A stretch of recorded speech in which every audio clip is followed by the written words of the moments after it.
Buenas tardes y gracias a la organización por contar con la PTP en un día como hoy. Yo creo que era imprescindible. Hoy hemos conocido bastantes padres del tranvía y ello nos hace felices porque es un proyecto que tiene ya décadas de impulsores. Pero yo creo que hay que reconocer también el papel de la madre. Y la madre somos las entidades de esta ciudad que hemos estado gestando la idea durante muchos años. La madre de este proyecto es la Santa Paciencia y, en concreto, la PTP es una madre considerablemente buena, paciente y madre, abuela, casi ya llega a ser abuela. Entonces, mi misión aquí es explicaros no el papel de la PTP, que aparte de defender el tranvía, defiende bastantes más transportes públicos, sino explicaros un poco los mitos que han rodeado este proyecto. Y no explicaremos tanto los pecadores como sí su pecado. No voy a señalar a ningún partido político, a ningún sindicato, a ningún directivo, a nadie, porque creo que lo importante es que todos seamos capaces de evolucionar en nuestro discurso y de adaptarnos. Pero sí me interesa atacar de raíz los mitos y los fantasmas que ha tenido este proyecto. Empezamos rápido, que tengo poco tiempo. Lo de que el tranvía es antiguo porque en un momento dado se abandonó, ha quedado sobradamente defendido, ya que no es así, es tan antiguo pues como la bicicleta, y ambos están volviendo a las ciudades para resolver los problemas que los modernos nos han impuesto, que es el eterno colapso. Por tanto, nada de antiguo, aquí tenéis una versión renovada. Del metro nadie habla de su antigüedad, el coche también es de los años 10, 20, y entonces, pues vamos a evolucionar como han hecho todos los transportes públicos y el tranvía entre ellos. Aquí tenéis una tracción que sigue siendo, ha evolucionado del caballo al vapor, a la electricidad, pero sigue una cosa en común, y son los dos carriles. Y esto no es un capricho, ni es una cosa nostálgica, ni defendemos el tranvía porque seamos unos nostálgicos de las películas en blanco y negro. Es que llevar las cosas sobre dos carriles tiene la característica de que emplea poca energía y se pueden acoplar vagones uno tras otro. Por eso no habréis visto en ninguna mina, ni asturiana ni del resto del mundo, que los mineros arrastren el carbón a peso o con ruedas neumáticas. Lo arrastran en carriles, porque así un minero puede llevar más carga. Por tanto, el tranvía es ahorro energético y es capacidad de transporte. Esto pasaba en el siglo XIX y sigue pasando ahora, pese al coche autónomo.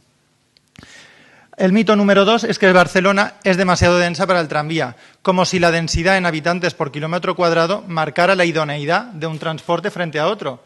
Esto es una idea absolutamente perversa. Es decir, la necesidad o la adecuación de un medio de transporte depende del flujo que haya que transportar en un corredor, no de la densidad que tengamos.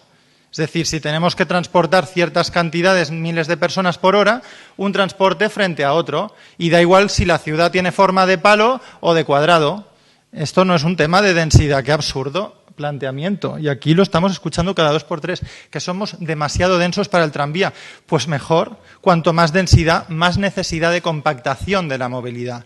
Más necesidad de agrupar vehículos. Igual que en una boda es mejor ir en autocar que en 60 coches, aparte de por el tema del alcohol, para llegar pronto, en una ciudad conviene ir compactando formas de movilidad y el tranvía compacta autobuses. Igual que el autobús es mejor que una rúa de 60 coches. Esto se entiende fácil.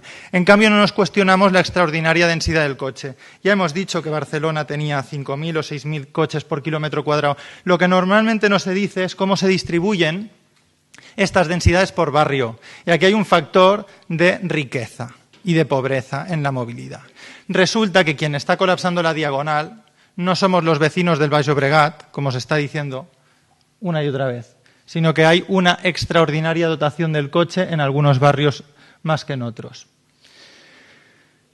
Que no hay espacio para segregar el transporte público, acabáramos. Pues ¿cuál es la solución para una ciudad densa y congestionada como Barcelona si no es crear ejes de transporte sólido y de alta capacidad? Voy a dar una mala noticia a los arquitectos del siglo XIX, y es que la capacidad del transporte público es proporcional a la rigidez del modo del transporte. Por tanto, esta alergia que hay al transporte rígido, vamos a eliminarlas del planteamiento. Cuanto más rígido, más capaz. No se puede dar, señores, con autobús la capacidad de un tranvía, a menos que consumamos espacio a lo ancho para dar la misma velocidad comercial. Otra cosa es que renunciemos a la velocidad y entonces sí, acumulemos un bus tras otro, como pasa en la diagonal. Aquí tienen el factor de la riqueza que comentábamos antes. 2 barrios muy concretos superan con creces la dotación de coches por cada 1000 habitantes. Sarrià-Sant Gervasi y Las Corts, que gravitan nuevamente en la diagonal para conectarse con el centro. ¿Hay o no un factor de riqueza y de clase en la oposición a este proyecto? Otro mito es que hay que arreglar cercanías. No sé si está aún el gerente de Rodalies de Cataluña, pero le quería descargar un poco de peso. Porque con frecuencia usamos la estadística de movilidad interna, que la tenemos muy bien, y movilidad de conexión, y aparecen 2 millones de coches y motos que nos vienen de fuera. Este de fuera vamos a matizarlo un poco, porque no es lo mismo venir de un polígono industrial de Capalladas, donde con el transporte público vamos a actuar más bien poco, a venir de Hospitalet o de Sant Adrià. Y es muy importante segmentar la movilidad interurbana. Estos 2 millones de coches y motos de conexión que atraviesan la supuesta frontera del término municipal de Barcelona, una ciudad que no existe desde el punto de vista urbanístico, no son de lejos. El 70% de los coches y motos de la ciudad de Barcelona, si sumamos la movilidad interna y la que viene del continuo urbano, Hospitalet, Sant Adrià, Badalona, son el 70%. Es decir, no tenemos un problema de gran abasto. Donde opera el tranvía y el metro es el grueso de la movilidad también de conexión. Por tanto, quiero que se deje de usar esos quesitos de movilidad de conexión en la que cuenta tanto un viajero de Capalladas como la inmensa mayoría del tráfico que nos inunda, que es de aquí al lado. Y ahí sí que podemos actuar con la bicicleta, sí que podemos actuar con el autobús y con el tranvía. Por tanto, hay que dar los datos con un poco de vista.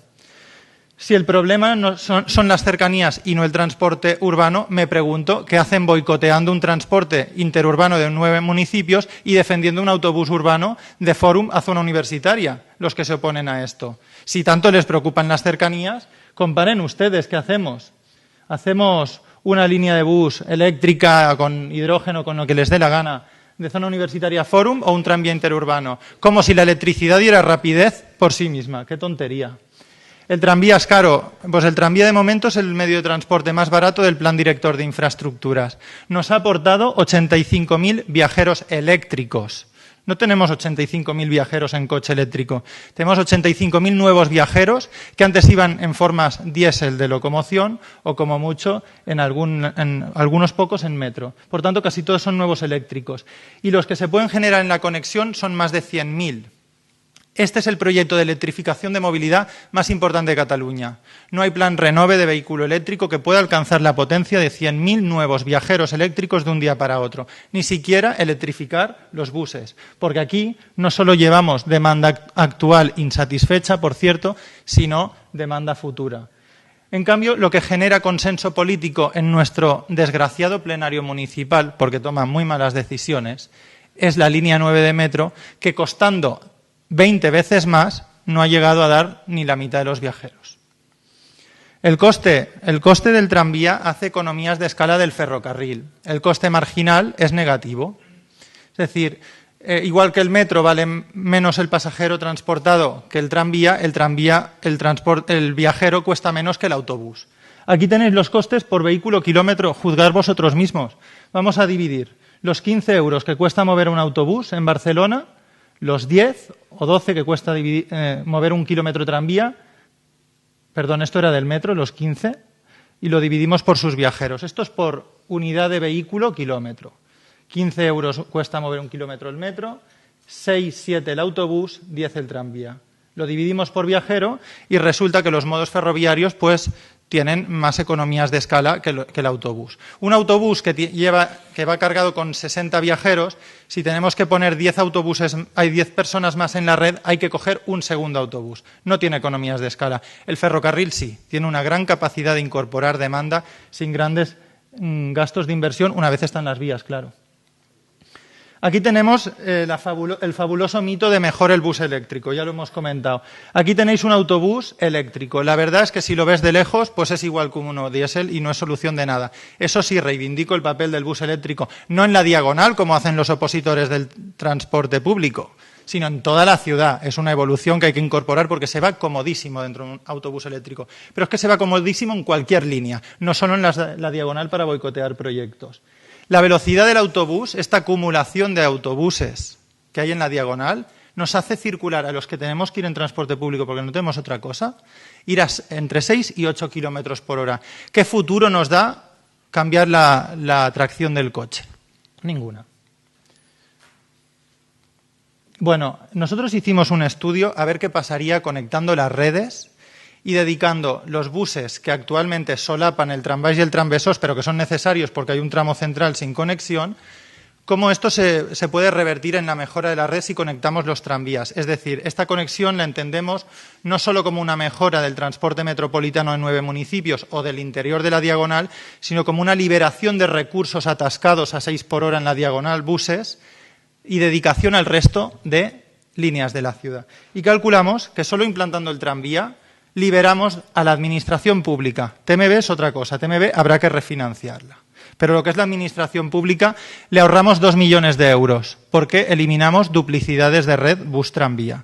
Con esto se puede mejorar y mucho la red de buses de todos los barrios de Barcelona. Por tanto, es una operación importantísima más allá de los 3,8 kilómetros del tranvía. Este es un vídeo que pondré al final sobre intersecciones. Y aquí reivindico como vecino de barrio que soy, yo soy de Hospitalet y los de Hospitalet tenemos dos cosas, una ciudad bastante fea y un orgullo patrio de nuestra ciudad al mismo tiempo.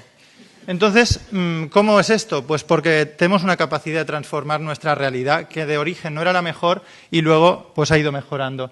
El tranvía que dicen algunos comerciantes ilustres que va a partir la ciudad en dos, lo que ha hecho en el área metropolitana es coser tejidos, dar accesibilidad, no solo transversal a las calles, sino a las universidades. Yo empecé viniendo a esta universidad, desde mi barrio de Pubillas, en autobús, muy lento al principio, en el 54, tenía que caminar bastante para coger el 54, luego intenté en el metro, tampoco me servía porque tenía que venir a Barcelona, hacer un enlace y volver para atrás con la línea 3, y luego me pusieron el tranvía con césped.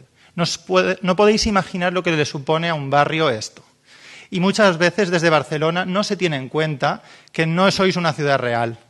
Hay un término municipal ficticio en un continuo urbano. Y somos Barcelona, somos área metropolitana todos. Y en ese área, en esos 9 municipios, se ha practicado la mejor operación de transporte de los últimos 20 años del área metropolitana, casando urbanismo con movilidad. No hay ningún otro proyecto de transporte público que haya logrado cambiar las reglas de la calle como el trambaix y el tramvesós. Teníais Badalona, aquí tenéis Esplugas y aquí tenéis mi Hospitalet. Y Glorias va a ser, por cierto, el primer espacio público con accesibilidad prioritaria para el transporte público sin que haya coches al lado. Tenemos tranvía en 30 kilómetros, pero esto va a ser la primera vez que se da. Los responsables del Turtell, de este anillo viario que no ha durado ni 30 años como obra pública, es el mayor fracaso que ha cometido Barcelona en décadas, pues estos nos dan lecciones en el RAC de que no hay que invertir en tranvías porque rigidiza el transporte público. Claro, le da capacidad. Mito 10, el tranvía perjudicará el autobús. Esto lo comentaremos con el vídeo. El mito 11 también, que el BRT puede llevar la misma gente. Un tema de concepto, lo digo porque estamos en una universidad y algunos hemos estudiado aquí. El BRT es una autopista de autobuses. Lo que se puede hacer en lugar del tranvía es un bus de alto nivel de servicio. Quiere decir que el bus de alto nivel de servicio tendrá semáforos y tendrá que parar. En un BRT los buses no paran porque usan autopistas. ¿Vale? Estoy ya casi al final. Por lo tanto, para memorizar este concepto es muy fácil. El bus crece a lo ancho y los ferrocarriles a lo largo. Por eso su coste marginal es bajo o negativo. El tranvía es peligroso, mentira. Se va a la estadística, se divide por viajero kilómetro o por vehículo kilómetro y se puede distinguir entre accidentalidad y peligrosidad. Otra, como diría Ana Pastor, aquí en eso que detecta las verdades y mentiras, mentira, el tranvía es seguro. El tranvía es un error ambiental, una frase célebre producida en la ciudad que derribó las murallas en el 19. Esta ciudad que a veces tiene un tic de provincianismo grave. Pues uno coge y divide el consumo energético por vehículo kilómetro o viajero kilómetro y le salen dos cosas. La primera, que donde gana el transporte público es en la ocupación. Es decir, los transportes públicos al ir con mayor ocupación gastan menos por viajero kilómetro. Y el segundo input es que electrificado mejor que diésel. Y eso nos vale para todo. Un coche eléctrico es mejor que uno diésel en consumo energético, pero un vehículo de transporte público eléctrico es mejor que un coche eléctrico de carrera. Por tanto, hay doble línea de reducción de consumos. Aquí tenéis el ejemplo, ¿no? Ya en los principios el tranvía no necesitaba electricidad porque consumía poco. Aquí tenéis 2 caballos tirando de un Reaper de apenas 20 plazas y los mismos 2 caballos tirando un tranvía de 2 pisos con 100 personas. La misma energía, bajo consumo. La foto que ya habéis visto y que reivindicamos. Y, bueno, el tema de que el futuro es conectar. Por cierto, hay 2 tranvías interruptus, el de la Diagonal y el de Esplugas. Y los 2 los queremos ya. Aquí tenéis la capacidad que lleva la Diagonal hoy en día, sumando vehículo privado y transporte público, y la que podemos llevar en el futuro quitando solo un carril de circulación. Es decir, es curioso que quitando un carril de circulación uno pueda incrementar la capacidad del transporte de la avenida trascendental esta de Sardá. Y ahora pongo el vídeo que solo dura 3 minutos y es bastante ilustrativo para desmontar 2 mitos. El primero, que el tranvía colapsa a la red semafórica, y el segundo, que necesita grandes transformaciones para poder dar velocidad comercial. Veréis que simplemente con el tamaño del vehículo y la plataforma reservada haremos milagros.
Arriba iniciamos un cronómetro.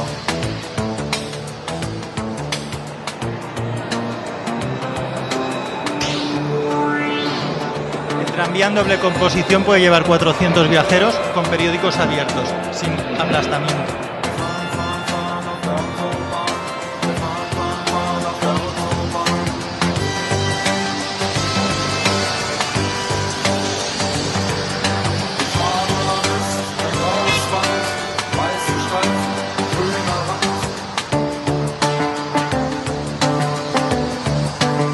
El contador del bus sigue a 160 por el efecto acordeón en las paradas.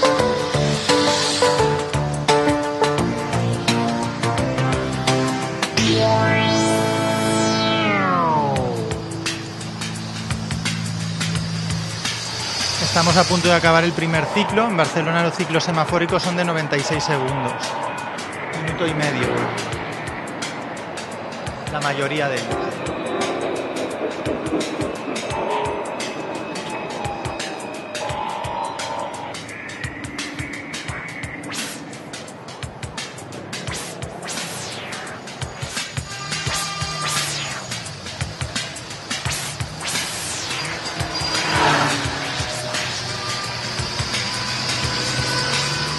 Ahora se acelera el vídeo y se hace una extrapolación de lo que es esto al cabo de 1 hora.